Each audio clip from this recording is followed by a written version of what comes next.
My mother-in-law secretly poisoned me for 3 years until I caught her red-handed. What she confessed next will destroy your faith in family forever. This revenge story went viral for good reason. The Poison in My Coffee, a family betrayal story. Chapter 1. The Perfect Mother-in-Law. When I married David 3 years ago, I thought I had won the lottery. Not just because I found the love of my life, but because I gained Margaret, the mother-in-law every woman dreams of. She was warm, welcoming, and seemed genuinely thrilled that her son had found happiness. "Sarah, darling, you're exactly what David needed," she would say, pulling me into her signature lavender-scented hugs. I've never seen him so happy. Margaret lived just 2 blocks away from our newlywed home, and she became a constant presence in our lives. She would drop by every morning with fresh-baked muffins and that special Colombian coffee she imported just for me. "You work so hard, sweetie. Let me take care of you," she'd insist, bustling around our kitchen like she owned it. David adored seeing us get along. "Mom always wanted a daughter," he'd tell me proudly. "You've made her so happy." And I believed it. Every morning, Margaret would arrive at 7 a.m. sharp with that steaming cup of coffee, perfectly prepared with 2 sugars and a splash of cream, exactly how I liked it. She'd sit with me at the kitchen table, asking about my work as a graphic designer, sharing neighborhood gossip, and planning family dinners. Chapter 2. The Slow Decline. But somewhere around month 6 of this beautiful routine, things started to change. Not with Margaret. She remained the same doting mother-in-law. The change was in me. It started subtly. I'd feel nauseated after our morning coffee sessions, which I initially attributed to work stress. My new freelance business was demanding, and I figured my body was just adjusting to the pressure. Then came the headaches, splitting, debilitating headaches that would strike around noon and last for hours. "You're working too hard, honey," David would say, rubbing my temples. "Maybe you should see a doctor." I did. Dr. Peterson ran every test imaginable. Blood work, MRIs, allergy panels. Everything came back normal. "Stress can manifest in mysterious ways," he concluded. "Try to find ways to relax." Margaret was incredibly supportive during this time. She'd bring me herbal teas and homemade soups when I was feeling particularly bad. "Poor darling," she'd coo, stroking my hair. "You just need to take better care of yourself." The symptoms worsened over the months. I developed a persistent tremor in my hands that made detailed design work nearly impossible. My memory became foggy, and I'd forget client meetings or important deadlines. My once thriving business began to suffer. "Maybe you should take a break from work," Margaret suggested gently. "David makes enough to support you both. There's no shame in being a housewife." Chapter 3. The Gaslighting Begins. By year 2, I was a shadow of my former self.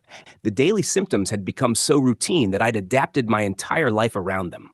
I'd schedule important work for mornings, knowing that by afternoon I'd be too sick to function properly. David grew increasingly worried. "Sarah, you've lost 15 pounds. You barely eat. Maybe we should try a different doctor?" But Margaret always had an explanation. "She's always been thin, David. Some women just have delicate constitutions." Or, "It's probably just wedding stress catching up with her. These things take time to work through." I started to doubt myself. Was I being dramatic? Was this all in my head? Margaret's constant presence became both a comfort and a source of confusion. She was so caring, so attentive, always making sure I had everything I needed. "You're so lucky to have found David," she'd remind me during our morning coffee ritual. "And he's lucky to have found someone who understands family values. Not like that terrible girl he dated before you, Jennifer. She tried to turn him against me, you know. Wanted him to move across country. Can you imagine?" I'd nod sympathetically, sipping my perfectly prepared coffee, feeling the familiar warmth spread through my chest before the inevitable nausea would hit. Chapter 4. The Suspicion. The turning point came during our second Christmas together. I was helping Margaret prepare dinner when she stepped out to check the mail. She'd left her purse open on the counter, and when I reached for a dish towel, I accidentally knocked it over. As I bent to collect her scattered belongings, my hand froze over a small brown bottle that had rolled under the kitchen island. The label was partially torn, but I could make out enough: arsenic trioxide and a warning label with skull and crossbones. My heart stopped. Arsenic. Why would Margaret have arsenic? "Oh, you found my rat poison." Margaret's voice made me jump.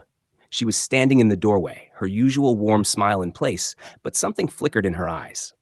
The basement has been overrun with mice lately. David told me to handle it since you're so squeamish about those things. It made sense. Margaret was always taking care of household problems. But something nagged at me. The bottle looked medical, not like the rat poison I'd seen in hardware stores. That night, I couldn't sleep. I kept thinking about that bottle, about the symptoms I'd been experiencing. When David was asleep, I crept downstairs to my laptop and began researching. Chronic arsenic poisoning. The symptoms matched mine perfectly. Nausea, headaches, tremors, memory problems, weight loss. My blood ran cold as I read case study after case study of people who'd been slowly poisoned over months or years. But this was Margaret. Sweet, caring Margaret, who brought me coffee every morning and worried about my health constantly. The same Margaret who'd taken me shopping for my wedding dress and cried tears of joy when David proposed. Chapter 5. The Test. I had to know for sure. The next morning, when Margaret arrived with my usual coffee, I went through the motions of our normal routine. But instead of drinking it all, I excused myself to the bathroom and poured half the coffee into a small container I'd hidden there. I have a freelance project deadline, I lied when I returned. I should probably get started early today. Margaret looked slightly disappointed, but gathered her things. Of course, darling. Work comes first. I'll see you tomorrow. I waited until I heard her car pull away, then drove to a private lab across town. I think someone might be poisoning me, I told the technician, my voice barely a whisper. Can you test this coffee for toxins? The wait for results was the longest 48 hours of my life. I went through the motions of normal life, accepting Margaret's daily coffee delivery, but pouring it down the sink when she wasn't looking. Miraculously, my symptoms began to improve almost immediately. When the lab called, my worst fears were confirmed. Ma'am, this coffee contains extremely high levels of arsenic trioxide. You need to contact the police immediately. Chapter 6. The Confrontation.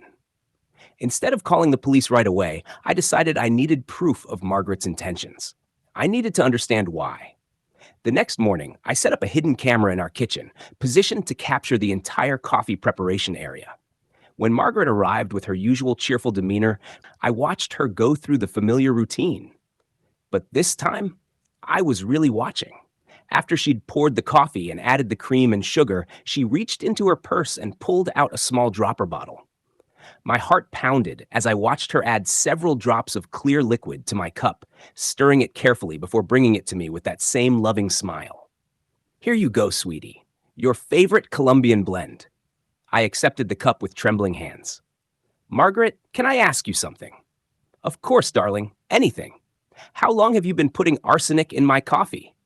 The change in her expression was instantaneous. The warm, motherly mask slipped away, replaced by something cold and calculating. For a moment, we stared at each other in absolute silence. Then Margaret laughed. It was a sound I'd never heard from her before, bitter and sharp. You always were smarter than Jennifer, she said, settling back in her chair. She never figured it out. Chapter 7. The Confession. Jennifer? I whispered, my blood turning to ice. Margaret's eyes gleamed with something that looked almost like pride. David's ex-girlfriend. The one I told you about. She had the same symptoms you've been having. Poor thing got so sick she couldn't work, became completely dependent on David. But she was stronger than I expected. She lasted almost 4 years before her heart gave out. The coffee cup slipped from my numb fingers, shattering on the kitchen floor. You killed her. I protected my son, Margaret corrected, her voice matter-of-fact. Jennifer was trying to take him away from me. She wanted him to move to Seattle for her career. Can you imagine? Leaving his mother behind for some selfish girl's ambitions? I couldn't breathe. The woman I'd trusted, who I'd considered a second mother, was a murderer. But I never tried to take David away from you. I welcomed you into our lives. Margaret's expression softened slightly, almost regretful. I know, dear, and I genuinely grew fond of you. But then you started talking about having children. What does that have to do with anything?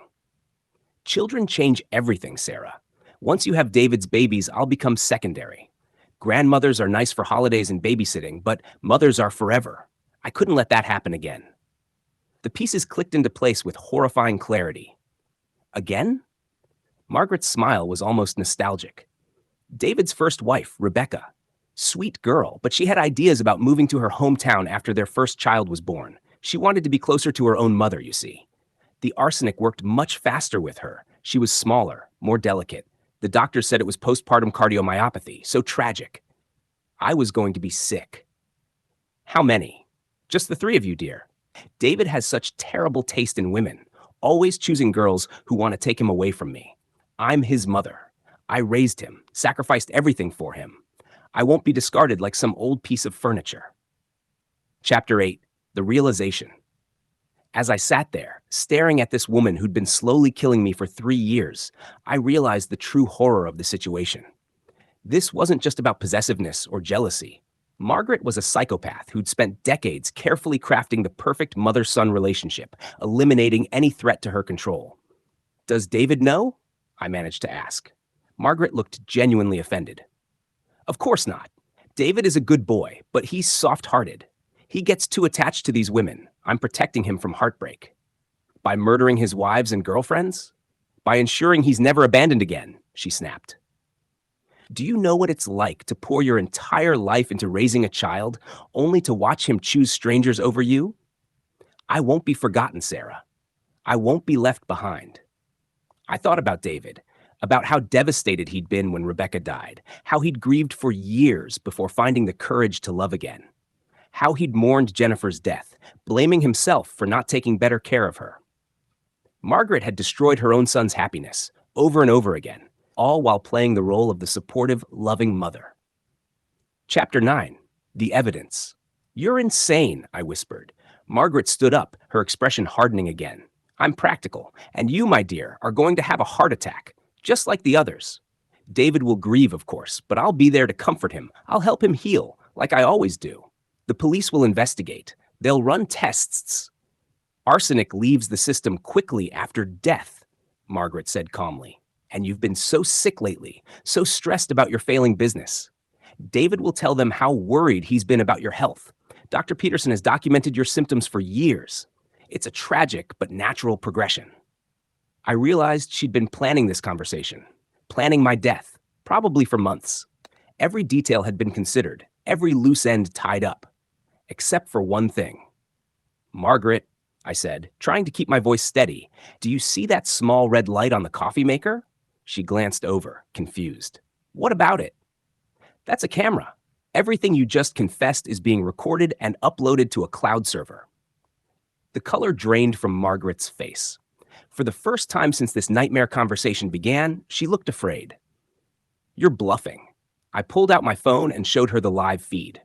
Motion activated, voice recording enabled. My friend Jake set it up for me.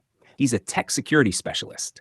The footage is already saved to 3 different servers, and I've set up an automatic email that sends the video to the police if I don't check in every 12 hours. Margaret lunged for my phone, but I was ready for her. I jumped back, holding it out of reach. It's too late, Margaret. It's already done. Chapter 10, The Aftermath. The next few hours were a blur of police sirens, statements, and evidence collection. Margaret was arrested on multiple charges of murder and attempted murder. The investigation that followed would uncover evidence of not just Rebecca and Jennifer's murders, but 2 other suspicious deaths connected to Margaret over the years. A neighbor who'd complained about her excessive involvement in David's life, and a coworker who'd tried to set David up with her daughter. David was devastated. The man I loved, who trusted his mother completely, had to confront the fact that she'd been systematically murdering the women in his life for decades. The guilt nearly destroyed him. How did I not see it? He asked me over and over during those first few days. How could I have been so blind?